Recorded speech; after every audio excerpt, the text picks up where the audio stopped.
So smiley நான் ஸ்மைலியாக செய்யலை. இனிமேல் தான் ஹோல்ஸ் போடணும். ப்ரெட் க்ரம்ஸ்லாம் எடுக்கலை, ரவை தான் எடுத்துக்கிட்டேன். கார்ன்ஃப்ளவர் கரைச்சி வச்சுக்கிட்டேன். நல்லா தான் வருது. இன்னொரு தடவை போடும்போது ஸ்மைலி ஆட்டும் இந்த பெண்ணில் ஹோல் போட்டு அதுக்கப்புறம் ஒரு ஸ்பூனில் இப்படி குத்துனா ஸ்மைலியாக கிடச்சிரும். ஒயிட் பெப்பர் போட்டு நல்ல சாதம் மேலே உருளைக்கிழங்கு 3 வேக வச்சுக்கிட்டேன்.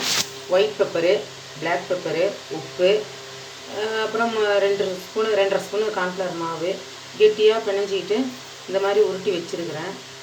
நீங்களும் வேணால் ட்ரை பண்ணி பாருங்கள். தக்காளி சாதத்துக்கு இதை தொட்டுக்க மத்தியானம் லஞ்சு கொடுக்கறதுக்காக தயாரிக்கிறேன். இந்த மாதிரி கூட வியாதி வர மயோனஸு, அப்புறம் டொமேட்டோ கெச்சப்பு இதெல்லாம் கொடுத்தீங்கன்னா நல்லா சந்தோஷப்படுவாங்க. அதையும் சேர்த்து கொடுத்துருங்க.